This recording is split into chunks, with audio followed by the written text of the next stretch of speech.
Andibulise kubaphathi bale nkqubo.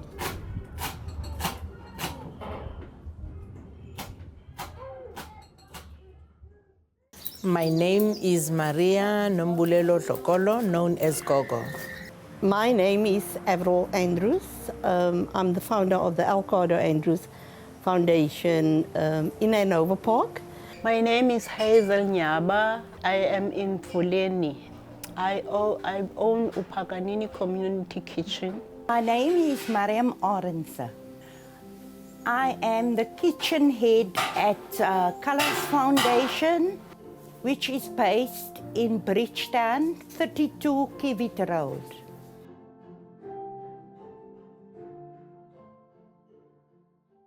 What I'm doing in the community, I'm feeding daily. We feed up to 1,000 portions of food. And then we do aftercare with young children that's at risk. And then we have a Moms Move for Justice pillar that we work with mothers that was affected with gang violence. We do healing dialogues with them, court support, and also empowering them with gender-based violence and gang violence as well. Upaganini Community Kitchen is a kitchen that is dishing for the people, but we don't use chew because of the stigma of, like, people are scared, are afraid of coming and stand in the queue. They end up not coming to dish because they don't want to be seen dishing, though they are hungry, but they don't want to be seen in the queue. So what is Upaganini trying to implement is programs that are at Upaganini. While we are preparing food, the people can put their bowls there. If we have an event inside here, when the food is ready, they can just collect their food and go, as if they came for the event and then they got food. But there are those who doesn't mind. They come and put their dishes and then they collect their dishes. We have grown tremendously. It's hard work, yes, we do, but it's for the love of our community. We have grown from doing 320-litre pots of food to 300-litre pots of food. And that is so awesome. Didn't expect us, we've grown so fast, and it's a blessing in disguise. My kitchen began 2020 when I and my daughter heard that there was going to be a lockdown because of the COVID-19.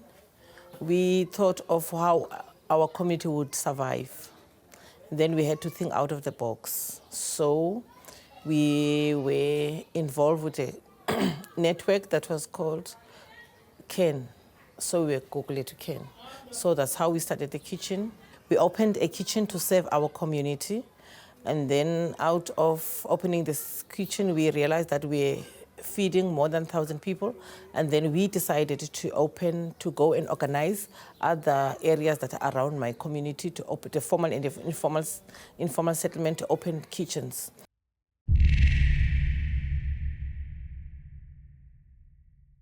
The first time I heard the word polycrisis, and not in CRISIS, SES, crises, you know, it really struck me that we are living in a state of polycrisis, that every work that we do is intersectional and everything is around food insecurity.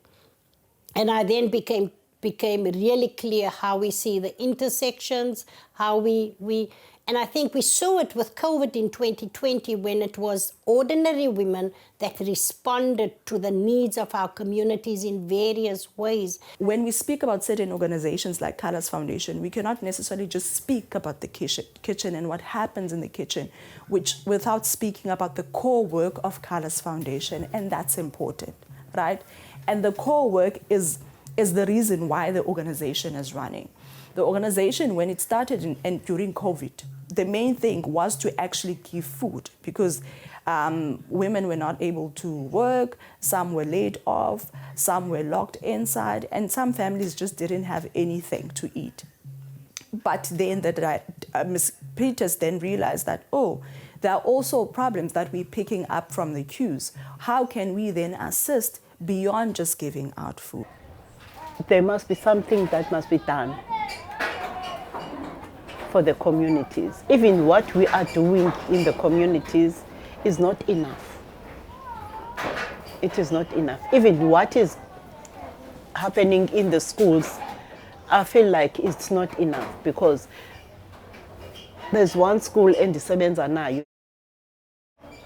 They are serving, they've got their kitchen, but their kitchen is only serving ulantu.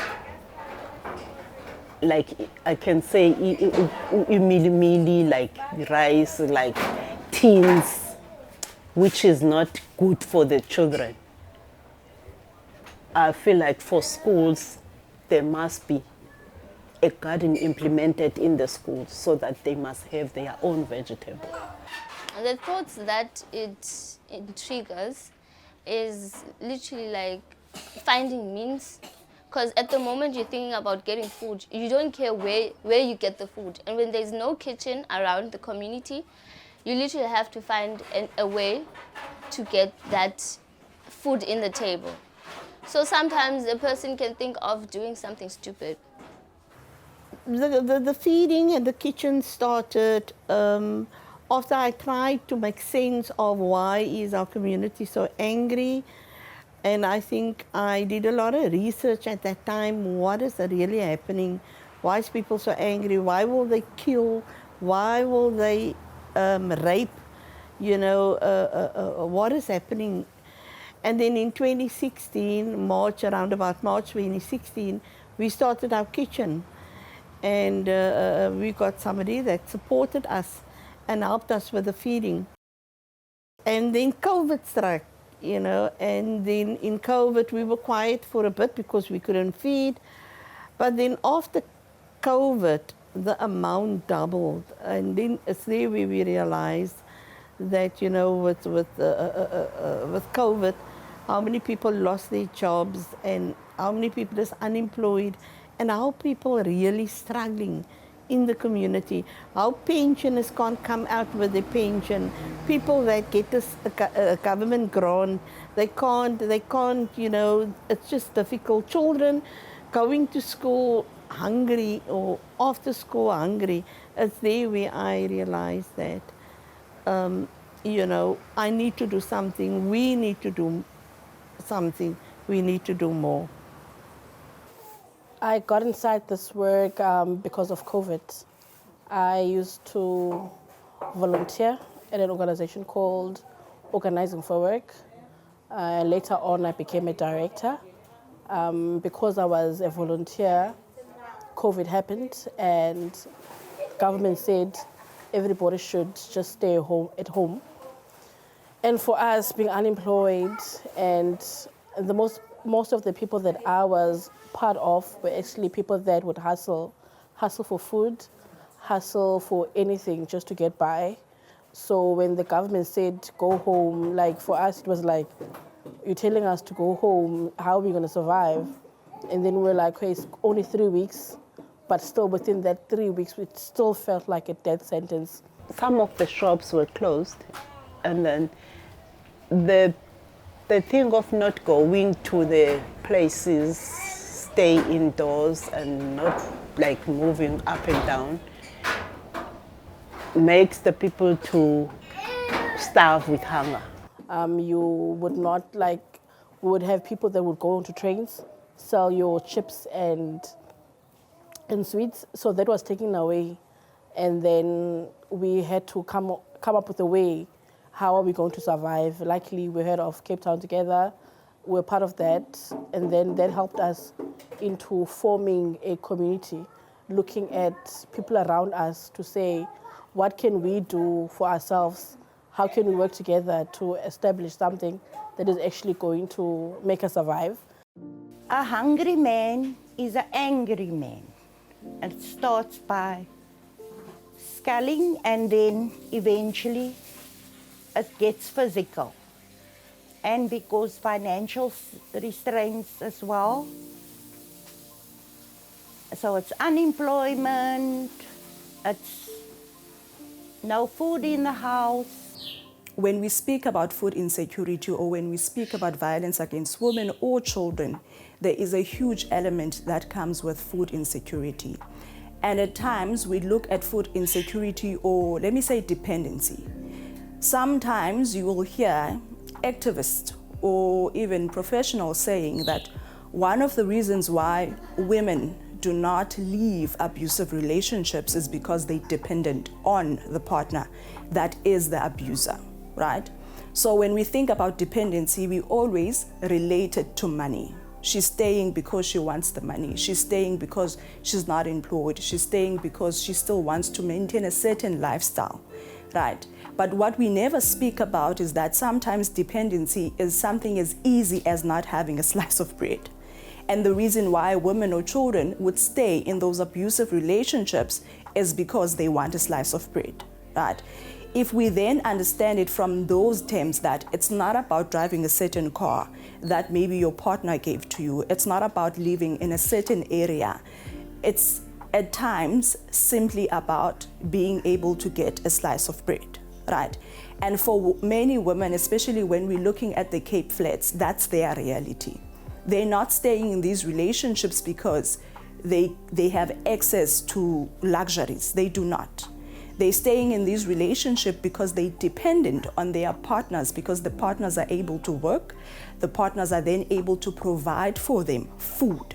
Nothing else, just food. Baie kere kan daar violence vir mense wat honger is. Hongerte kan baie beklerie create. Dat kan baie keer maak dat mense mekaar verkeerd verstaan. But that's my personal experience. That's why vir hulle wat die doen, ja, hulle weet nie wat so groot hulp hulle is van hongerte kan, ja, kan baie baklerie en frustrerie in huise veroorsaak. Van die honger mense is baie die mekaar mens. En niemand wil my nou om my nou, hulle slapende hond wakker maak. Daai is die waarheid. En ek het experience, dat het ek experience nou in die tyd wat ek hier bly in die plek. Because of food insecurity, the level of GBV has gone up. So, and also people not understanding the reason why they fight, it's another thing. Because if they knew that the reason why they fight, like for instance, if a husband is hitting a wife, if the wife can understand what is the problem, so that they can go for a counseling and stuff like that, so that they cannot fight. Because of hunger, not having food in the kitchen, it makes them angry and makes them to be able to fight almost every day, because there's always lack of food every day. Men feel they must be the provider, and if they're unemployed, then the manhood is taken away. Does that make sense? With that, the manhood is taken away, so now he's frustrated. There's no food. And he might turn to alcohol because he never spoke about what he's going through. He don't speak to his partner about what is going through, and this is where the gender-based violence come in, because now the female is maybe upset. Where were you already? I must see to the food, I'm struggling, and that's the time when the fights start. And I think I've seen it many a times, men that don't speak, and some men were told, boys don't cry, and they grow up like that. And I think this will my passion for coming alongside men comes from, because men don't easily speak about those stuff. Women speak easily, but men don't. And if we can rear our boys to speak up about the things that they're not happy about. You know, we can break that cycle, you know, not to continue. I mean, I've got grandchildren, I reared 2 boys, and I've reared, the one is in heaven and the one is still alive. He's no longer a boy. But I mean, I've taught them to speak out about the things that you're not happy about. I get blamed a lot, but it's not my responsibility to go and to look for something to eat. It's usually the male's responsibility. But usually, ons dat vrouwmens is, ons word geblameer. Is amper so, ons moet die man en die vrou speel in die verhouding. But it is. We are to blame for everything that's wrong in the house. With women in conflict with the law, we do help them with the process of protection order, police, we do court support, yes, and then there's counseling as well. It's a very dynamic team. The work we do is to support women, children, men and families who have encountered gender-based violence. We provide support services as in psychosocial support. We have one-on-one counseling, therapy. So I form part of the administrative team, and we make sure that the day-to-day running of Colours Foundation happens. Where that means we have to receive a client here, I do client intake, just assess and guide the client through the processes of how they can seek justice.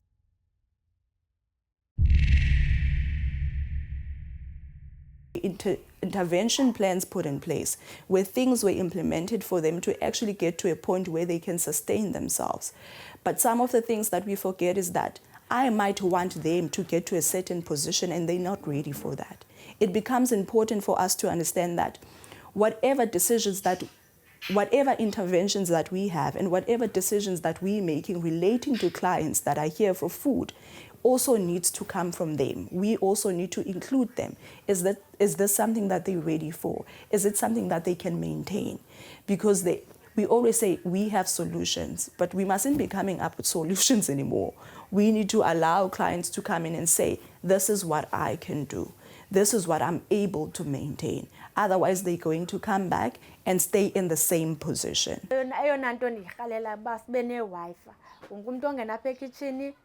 Uyatya googlisha umsebenzi kwenye icala eziba nekrishi sinayo ngaphaya sebagcina abantwana babo ngemali encinci because umfula especially le ndawo abanamali abantu balapha badepende kwi-grant only. So yeah, ndifilisa kabuhlungu.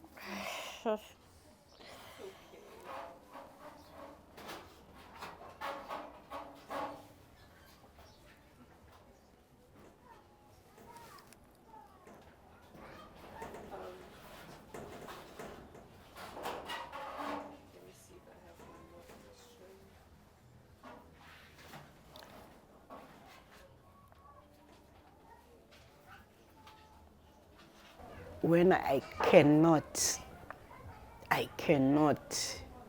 fulfill my promise to my community, because you know, when they come here and come and ask for food and you tell them there's nothing, you see the sad face, like you feel like go and empty your house, your pot in the house, because this person is here because he's hungry, really hungry. And this is the only place that they trust they will come and get food. So for me,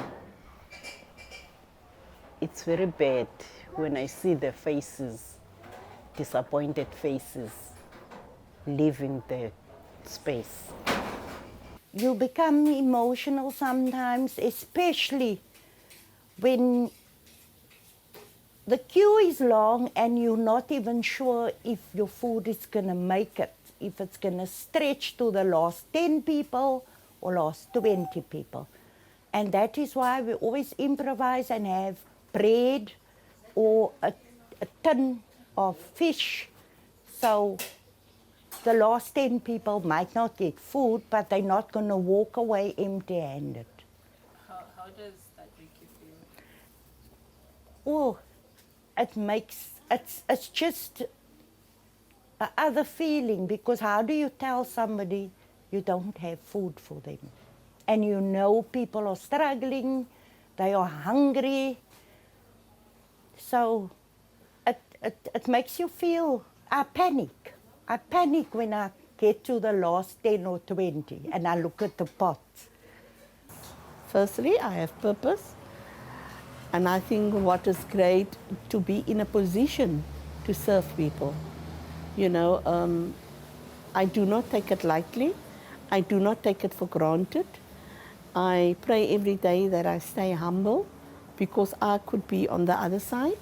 So for me, it's an honor that not only me, the organization is used and the kitchen is used in this way, that we can serve daily, to come out to serve people. It's like being a mother on a bigger scale. You know, there are people that you see, this one is not supposed to come and collect food here. But the situation in the household is making that person to come and collect food. There is a guy that came here the other day and said, if my friend didn't come and collect food here, I wasn't gonna have food in the house. I come back from work, from searching for work. When I come back, he already collected fruit from the kitchen, and then we eat from that food. So even people share because of the food that they collected. What I'm doing is making me feel good. I feel like I'm saving souls. There's nothing more sad than seeing the same faces on the kitchen queue. No one wants that. No organization wants that.